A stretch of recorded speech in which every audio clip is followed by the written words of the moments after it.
سلام به برابکس یوتیوب، خیلی خوش اومدید به یه ویدیوی دیگه و یه آپدیت دیگه. امروز اومدیم با آپدیت بازی پابجی موبایل که میدونم همتون این بازی رو دیگه میشناسید، نیاز به معرفی نداره. امروز یه آپدیتی داده، آپدیت مپ بوده و یه دونه ماشین که حالا اینا رو همه رو بررسی میکنیم. هنوز رویال پسش مونده، نداده و تاریخی که گفتن تموم میشه 11/1/2025، یعنی فکر میکنم امروز فکر میکنم سوم باشه توی به تاریخ اونا و یه 9 روز دیگه 8 روز دیگه رویال پسش هم عوض میشه. خب امروز یه دونه مپ داده، یه دونه مود داده که من اسمش رو میذارم مود آواتار، ولی خب مود آواتار خودش رو مستقیم اشاره نکردن، اما حالا میریم گیم پلیش رو میبینیم با هم.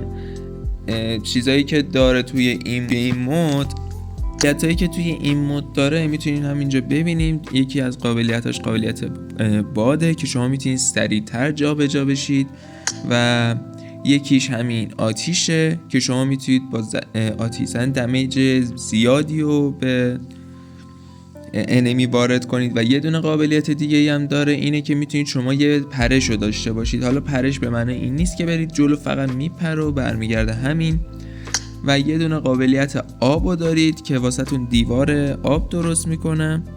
یه دونه هم قابلیت، حالا من اسمشو میذارم حیوان یا حیوانات، که میتونه یه گوزن تولید میکنه میره جلو و هر جایی که گوزن وایسه شما اونجا حالا میرید تلپورت میشید و حالا هر چی توی این روندی هم که گوزنه داره میره هیچ دمیجی نمیخورید.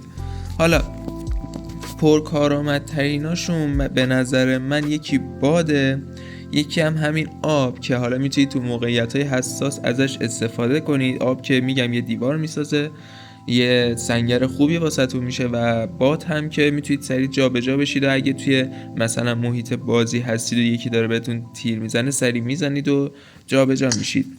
خب این از قابلیت مپش بود که توی لیویک و سانهوک و ارنگل هست مثل همیشه.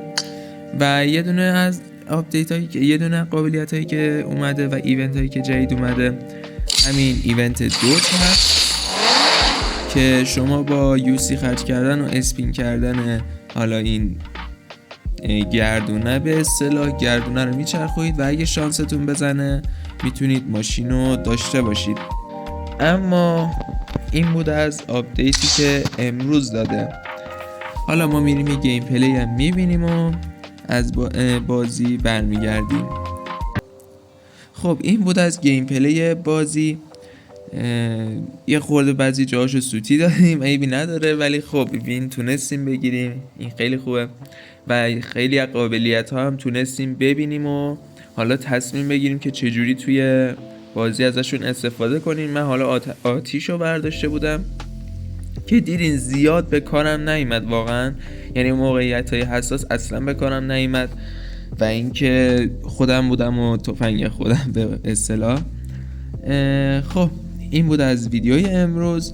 اگر حال کردید، اگه از این سبک حتی ویدیوها خوشتون میاد که آپدیت ها رو بیان بذارم، لطفا توی کامنت ها واسم بنویسید و اینکه کانالم سابسکرایب کنید تا انرژی خیلی زیادی رو به من بدید. دمتون گرم، تا یه ویدیوی بعد، فعلا.